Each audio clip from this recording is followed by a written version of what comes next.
오늘의 말씀은 다니엘서 2장 31절부터 35절까지 말씀입니다. 우리 한 절씩 교독하겠습니다. 왕이여, 왕이 한 큰 신상을 보셨나이다. 그 신상이 왕의 앞에 섰는데 크고 광채가 매우 찬란하며 그 모양이 심히 두려우니 그 우상의 머리는 수금이요 가슴과 두 팔은 은이요 배와 넓적다리는 노시요 그 종아리는 쇠요 그 발은 얼마는 쇠요 얼마는 진흙이었나이다. 또 왕이 보신즉 손대지 아니한 돌이 나와서 신상의 쇠와 진흙의 발을 쳐서 부서뜨리매 함께 옵니다. 그때 쇠와 진흙과 놋과 은과 금이 다 부서져 여름 타작마당에 겨같이 되어 바람에 불려 간 곳이 없었고 우상을 친 돌은 태산을 이루어 온 세계에 가득하였나이다. 아멘. 자, 지난 시간까지 우리가 다니엘서의 굉장히 좀 급박한 장면들을 함께 나누고 있죠. 왕이 자신의 꾼 꿈의 내용과 해석까지 맞추라는 그런 기가 막힌 요구를 하는데 그 말도 안 되는 요구에 왕궁의 사람들이 반항을 합니다. 그랬다가 그냥 싹 처형을 당해버립니다. 처형을 당하고 그 사건으로 인해서 바벨론 왕국의 모든 엘리트들이 죽임을 당하게 되는 그런 엄청난 사건이 일어나죠. 하지만 그 목숨의 경각에 달린 그 순간에도 다니엘은 하나님의 음성을 듣고 왕 앞으로 나아가서 말도 안 되는 그 요구를 내가 말이 되게끔 해주겠다 라고 이렇게 다니엘이 헌장담을 하며 시간을 조금 법니다. 그리고 여러 중보 기도자들과 함께 기도하면서 매달렸을 때 하나님의 음성을 듣게 되고 그 음성을 근거로 다니엘은 자신감 넘치는 모습으로 왕 앞으로 다시 나아가게 되죠. 모든 사람이 다 죽게 되었다고 비명 지르고 도망다니고 자기 살궁리에 몸부림치던 그 순간 다니엘은 오히려 하나님 앞에 매달렸을 때 위기의 그 순간이 다니엘에게는 축복의 순간이 되었죠. 그리고 그 순간을 통해서 하나님의 계획이 실현이 되는 것이었습니다. 그리고 다니엘은 느부갓네살 왕을 처음에 만나서 궁금해서 빨리 대답을 하라는 그 왕의 요구에 응하지 않고 가장 먼저 하나님을 찬양하는 그런 담대한 모습도 우리는 확인할 수 있었죠. 그리고 이제 본격적으로 그 꿈의 내용과 해석을 말해줍니다. 먼저 31절을 보면은 한 큰 신상이다 라고 이렇게 기록되어 있는데 이 신상의 모습이 각각 다가올 거대한 제국들을 상징하는 거죠. 자, 이게 모두 다 인본주의적인 토대 위에 세워지는 것들입니다. 그 신상에 대해서 어떻게 표현하고 있나요? 크고 광채가 매우 찬란하여 그 모양이 심히 두렵다. 적어도 우리의 눈에 보이는 제국들, 선진국들, 세계를 제패한 그런 나라들은 보면은 그 겉모습은 굉장히 웅장하고 화려합니다. 찬란합니다. 그렇기 때문에 그것을 보는 사람으로 하여금 확 주눅들고 기가 팍 죽게 만들죠. 그리고 그것에 복종하지 않으면, 그 힘에 굴복하지 않으면 큰 불이익을 당할 것으로 생각하면서 두려움에 떨기도 합니다. 혹시 항공모함을 보신 적 있나요? 항공모함. 전 항공모함은 본 적이 없습니다. 그런데 군함을 본 적은 있습니다. 제법 큰 군함을요. 군함의 웅장함, 와, 굉장합니다. 옆에서 보면은 어마어마해요. 그냥 우리가 장난감으로 이렇게 그게 아니에요. 굉장하고 그 군함에 달린 포신들 보면은 어마어마합니다. 그 두께나 크기. 사람들이 압도당해버리죠. 중국의 자금성이나 프랑스의 베르사유 궁전들 처음 보는 사람들로 하여금 기가 팍 죽어버리게 만들죠. 운전하다 보면은 여기 제주도에서는 별로 그렇지 않았는데 서울에 있을 때 특히 강남 쪽으로 이렇게 가게 되면은요 운전을 굉장히 조심하게 됩니다. 이 고가의 차량들이 막 한 번은 신호대기 하고 있는데 제가 탄 차 말고는 주변에 있는 차들이 다 외제차들 비싼 차들 가까이 가지 않습니다. 예. 그 차들이 멀찌감치 떨어질 때까지 기다리죠. 그랬다가 그 차가 없어지고 나면은 그런 차들이 이제 주변에 좀 사라지고 나면은 이제 마음 놓고 이렇게 운전을 하게 됩니다. 큰 백화점이나 그 안에 있는 화려한 명품관 그 앞을 지날 때 그 상상을 초월하는 그 사치스러움들, 예. 그리고 그 가격표를 봤을 때 도대체 공이 몇 개야. 티셔츠 아무것도 없는 흰색 티셔츠인데 도대체 공이 몇 개야 이게. 네. 앞에서 기가 팍 죽어버릴 때도 있습니다. 세상은 우리의 기를 죽여서 돈의 노예로 만들어 버리려고 하죠. 이 신상의 각 부분이 상징하는 것은 훗날 세계를 제패하는 제국들을 의미하는 건데 신상의 재료가 위에서 밑으로 내려갈수록 안 좋아집니다. 32절과 33절 말씀을 보면은 그 신상은요, 금으로 시작해서 은, 청동, 철, 진흙으로 이게 그레이드가 점점점점 내려가요. 이 말씀은요, 세계 문명이 사람들의 눈에 봤을 때는 시간이 지날 때마다 더 발달하고 발전하는 것 같지만 하나님 보시기에는 오히려 더 퇴보하는 것이다 라는 거죠. 발굴되는 문화재만 놓고 봐도 그렇죠. 근대 문명일수록 더 진일보한 모습을 보이기도 하지만 솔직히 고대 문명이 가지고 있는 그 신비나 지혜, 그 비밀들을 현대 과학마저도 풀지 못하는 것들이 얼마나 많습니까? 피라미드나 뭐 만리장성, 과학이나 이성으로 해석이 안 되는, 설명이 안 되는. 그래서 막 피라미드 보고 뭐라고 합니까? 외계인들이 우주선 타고 내려와서 피라미드 지어놓고 갔다. 막 그런 이야기까지, 막 음모론까지 이렇게. 그런 이집트를 굴복시켰던 나라가 어디냐? 바벨론이에요. 최고의 나라를 굴복시켰다. 그러니까 그 바벨론이 하나님 보시기에는 인간이 이뤄낸 문명 중에서 야 바벨론 니네가 참 최고인 것 같다. 잘한다. 이렇게. 그런데 점점점 다운그레이드 되죠. 오늘 본문에 나오는 신상은 다니엘서 7장에 나오는 바다에서 나오는 괴물, 큰 짐승 4마리 환상과 함께 비교해서 같이 갈 수 있는데요.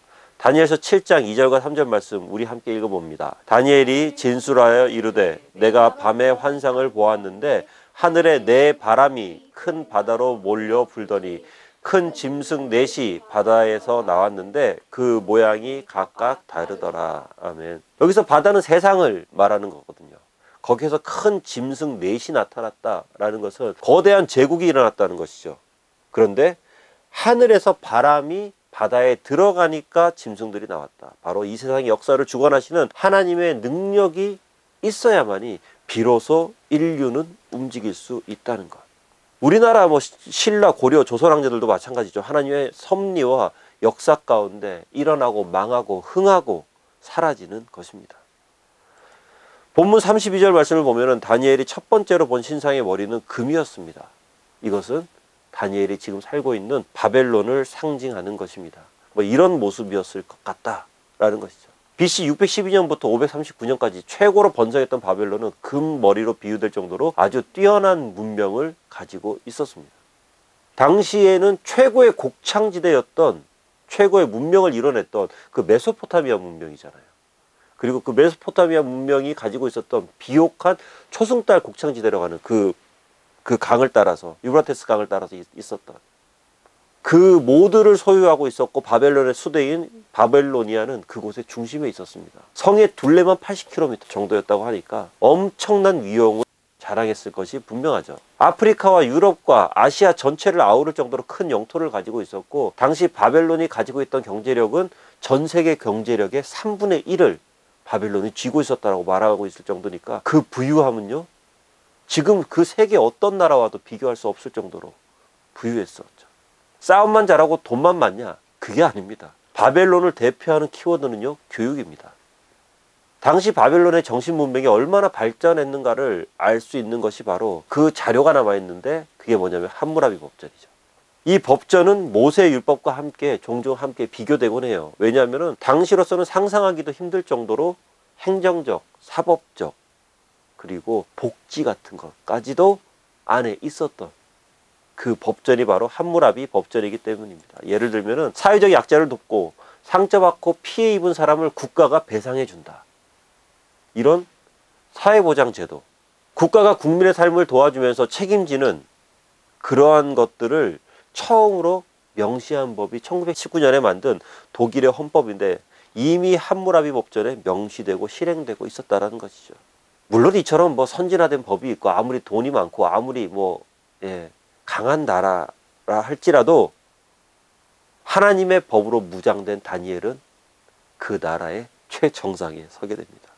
그리고 결국 그 바벨론 역시 멸망하고 말고, 메소포타미아 문명 역시 바벨론의 멸망과 함께 문을 닫아버리고 말게 됩니다. 다니엘서 7장 4절 말씀 우리 함께 읽어보겠습니다. 첫째는 사자와 같은데 독수리의 날개가 있더니 내가 보는 중에 그 날개가 뽑혔고 또 땅에서 들려서 사람처럼 두 발로 서게 함을 받았으며 또 사람의 마음을 받았더라. 또 보니, 자, 아마도 이런 모습이었지 않았을까 싶어요. 이 짐승은 바벨론을 상징하는데 이 7장 4절의 의미는 바벨론은 한 사람의 리더십에 의해서 끌고 가지는 제국이다 라는 거죠. 바로 느부갓네살입니다. 본문 38절에서 다니엘이 그 금머리는 왕 바로 당신입니다 라고 이렇게 얘기해 주거든요. 당신이 바로 바벨론이다. 근데 이 말이 결코 과장된 말이 아닙니다. 느부갓네살이 어느 정도의 인물이냐, 우리나라의 왕과 좀 비교를 해본다면 이런 정도, 광개토 대왕과 세종대왕이 장점만 믹스되어 있는 왕이 느부갓네살 왕이에요. 이 정도의 왕이 바로 느부갓네살입니다. 이 정도면 아마 설명이 될 것 같아요. 그런데 이런 엄청난 왕 앞에서 다니엘은 선포하죠. 왕이여, 당신 위에 진짜 왕이 있습니다. 당신을 세워주신 진짜 왕이 있습니다. 다니엘서 2장 37절 함께 읽습니다. 왕이여, 왕은 여러 왕들 중에 왕이시라. 하늘의 하나님이 나라와 권세와 능력과 영광을 왕에게 주셨고. 아멘. 아마 왕이 깜짝 놀랐을 거예요. 지금까지 뭐 천상천하 유아 독전, 자기가 가장 뛰어나고 내 위에 아무도 없다고 생각하면서 살아왔는데, 그리고 주변의 모든 사람들도 그걸 인정할 수밖에 없는 그런 삶을 살아왔는데, 감히 이 10대 후반의 꼬맹이 녀석이 자신을 능멸하는 겁니다. 게다가 당신의 나라도 영원하지 않을 것이다. 실제로 느부갓네살의 죽음과 동시에 바벨론은, 그리고 그 찬란했던 메소포타미아 문명이 언제 그런 것이 있었느냐라고 생각될 정도로 급격한 몰락의 길을 걸어버리고 마는 것이죠. 자, 32절에는요. 두 번째 상징인 은으로 된 가슴과 두 팔도 나오는데, 이것은 바벨론 다음으로 융성하게 될 페르시아 제국을 상징하는 것입니다. 원래는 메대와 페르시아 두 제국이 함께 있었어요. 이게 이제 연합해서 바벨론을 무너뜨렸죠. 근데 후에 페르시아가 메대 제국을 완전히 흡수해 버립니다. 이 페르시아 제국이 다니엘서 7장 5절에 나오는 두 번째 짐승인데요. 7장 5절 말씀 우리 함께 읽어봅니다. 다른 짐승 곧 둘째는 곰과 같은데 그것이 몸 한쪽을 들었고 그 입의 이 사이에는 새 갈빗대가 물렸는데 그것에게 말하는 자들이 있어 이르기를 일어나서 많은 고기를 먹으라 하였더라. 아멘. 자, 여기에서 이 새 갈빗대가 물렸다. 이게 정말 기가 막힌 표현이죠. 이 페르시아 왕인 고레스는요, 바벨론을 무너뜨리고, 그리고 이집트를 무너뜨리고, 그리고 리비아라는 당시의 최고의 새 강대국을 점령함으로 자신의 제국을 완성시킵니다. 그러니까 이 새 갈빗대라는 것이 특별히 바벨론의 행정력과 군사력, 그리고 이집트의 건축 기술과 리비아의 거대한 보물창고를 다 흡수해버려요. 통째로 흡수해버립니다. 바벨론 제국의 키워드가 법과 행정, 교육이었다면 페르시아 제국의 키워드는요, 바로 숫자라고 볼 수 있어요. 그래서 페르시아 제국은 뭐 언제나 움직였다면 100만입니다. 기본이 수십만이 움직입니다. 영화 300 아마 많은 분들이 보셨을 건데요. 영화 300을 보면 이 엄청난 페르시아 제국의 군대가 잘 묘사되어 있죠. 게다가 영토는요, 바벨론 제국의 2배에 달하는 엄청나게 큰 영토를 가지고 있었고요. 수많은 나라들을 점령했습니다. 그러니까 많은 고기를 먹으라. 말씀이 그렇게 되어 있죠. 페르시아 제국이 숫자에 집착하는 경향을 많이 보여줍니다. 얼마나 많은 함선을 가지고 있고, 얼마나 많은 군사가 있고, 얼마나 많은 나라를 점령했고, 얼마나 많은 돈이 있는지를 페르시아는 끊임없이 자랑하는 그런 나라였어요. 돈이 많으니까, 부유하니까 어때요? 자꾸만 색다르고 이채로운 자극을 원했죠. 그래서 우리가 잘 알고 있는 이 페르시아 상인들, 그리고 동방과 연결하는 실크로드 무역이 이때 생긴 거예요. 숫자에 집착하면서 숫자에 능통한 문명이 바로 페르시아 문명이었던 것이죠. 솔직히 지금도 숫자는 상대방을 알아보는데, 상대방을 평가하는데 중요한 수단이 되기도 합니다. GNP, GDP 얼마냐, 뭐 재산이 얼마냐, 자동차가 몇 대냐, 부동산은 얼마냐, 뭐 주식과 코인과 아파트, 뭐 매출액과 직원 숫자, 하다못해 자녀가 몇 명이냐, 사람이 달리 보이기도 하죠. 특별히 한국 사람들 시비 붙으면 어떻습니까? 가장 먼저 물어보는 게 당신 몇 살이야? 숫자만큼 인간을 교만하게 만들고, 반대로 숫자만큼 인간을 비참하게 만들어버리는 것도 없어요. 이 페르시아 제국은 숫자의 중요성을 너무나도 잘 알고 있었죠. 게다가 바벨론 제국 같은 경우는 약소국의 국민들을 자신들의 문화에다가 흡수시키려고 합니다. 바벨론화 시키려는 거죠. 그러니까 포로 소년들 데리고 와서 바벨론식으로 공부시켜서 다시 지방의 관료들로 보내는 그런 정책을 폈잖아요. 그렇게 하면서 민심을 잃게 됐어요. 그런데 페르시아는 모든 나라의 종교들을 다 인정합니다. 그들의 문화도 다 인정해줘요. 그렇게 하면서 포로들까지, 바벨론에 잡혀왔던 포로들까지 어때요? 다 돌아가래요. 다. 그렇게 하면서 예루살렘의 재건도 포로 귀환도 다 이루어졌던 거잖아요. 이러한 관용 정책을 폈던 페르시아는요, 바벨론 제국보다 훨씬 더 긴 200년간의 태평성대를 이룹니다. 그런데 이 숫자에 집착하고 이 숫자에 자신만만했던 이 페르시아 제국이 자신들보다 훨씬 숫자가 적은 헬라의 알렉산더에 의해서 멸망당하게 될 것은 아마 누구도 예상하지 못했을 거예요. 하나님께서는 하나님의 허락이 있을 때 말고는 이 숫자 세는 것을 경계시킵니다. 다윗 인생 최고의 실수가 뭡니까? 바세바의 간음 사건? 아닙니다. 바로 제국의 인구를 조사했던 것. 인구 조사가 바로 다윗의 가장 큰 실수였죠. 바로 그 교만함이 하나님의 마음에 합한 왕이 저지른 인생 최고의 실수였던 것입니다. 사랑하는 성도 여러분, 부디 숫자로 인해서 교만하지 마시기 바랍니다. 그리고 숫자로 인해서 기죽지도 마시기 바랍니다. 숫자로 기죽는 사람들이 나중에 숫자가 많아지면 그 숫자로 교만해져요. 특별히 우리 여성도님들, 우리 권사님들, 집사님들, 체중계의 숫자에 너무 그렇게 민감하게 반응 안 하셔도 됩니다. 괜찮습니다. 괜찮습니다. 그리고 내가 들고 있는 백의 가격, 그런 것에 낙담하지 마시기 바랍니다. 괜찮습니다. 그게 뭐예요? 우리 형제님들, 키 때문에 너무 그렇게, 연봉이 얼마인가, 매출이 얼마인가에 휘둘리지 마세요. 괜찮아요. 세상은 늘 우리를 숫자를 가지고 판단하려고 합니다. 하지만 하나님께서는 우리의 중심에 있는 하나님을 향한 믿음을 가지고 우리를 바라보시는 거예요. 우리가 얼마나 성령의 사람인가가 중요한 거지, 우리가 얼마나 많은 숫자를 가지고 있느냐. 세상은 숫자로 우리를 지배하려고 합니다. 하지만 우리는 그 지배에 속한 사람들이 아니라, 숫자에 속한 사람들이 아니라 하나님의 말씀과 예수님의 사랑과 성령의 역사를 가지고 우리는 살아가는 사람들이죠. 아무리 큰 기업이라, 아무리 큰 대기업이라 할지라도 이 페르시아 제국이 가지고 있었던 그 엄청난 부우, 그 앞에는 갖다 대지 못합니다. 아무리 권력이 많은 사람이라 할지라도 이 바벨론의 느부갓네살 앞에 서면은 너무나도 작아질 수밖에 없는 거죠. 숫자에 매달리고 엄청난 힘에 매달렸던 그들은 결국 그 힘에 의해서 짓눌림 당하고 숫자에 의해서 멸망하게 되었죠. 하지만 우리는 영원한 하나님의 말씀 아래에 살면서 그 말씀으로 인해 살아가기 때문에 우리는 그 모든 것들을 다 극복하고 이겨내고 그 모든 것들의 위에 설 수 있는 것입니다. 말씀을 맺으면서요, 다니엘은 환상을 통해서 인류 역사에 나타나는 대제국들의 흥망성쇠를 지켜볼 수 있었습니다. 그리고 그 모든 것들을 하나님께서 주관하신다는 하나님의 광대하심을 더욱더 깊이 알 수 있게 되었죠. 그런 다니엘이었기 때문에 분노에 찬 그 느부갓네살, 그리고 살기가 등등한 서슬이 퍼런 근위대 앞에서도 하나님을 찬양하고 하나님을 높일 수 있었습니다. 그리고 하나님이야말로 역사의 참 주관자이심을 담대하게 선포할 수 있었던 것이죠. 사랑하는 성도 여러분, 숫자에 너무 의지하지 마세요. 내가 가지고 있는 숫자를 너무 자랑하지 마세요.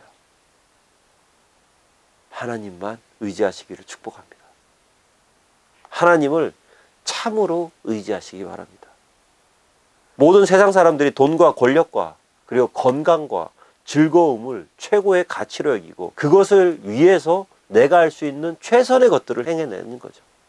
하지만 우리는 그 위에서 이미 그 모든 것들을 다스리시고 통치하시고 모든 흥망성쇠를 좌지우지하시는 하나님을 알고 있는 사람들이잖아요.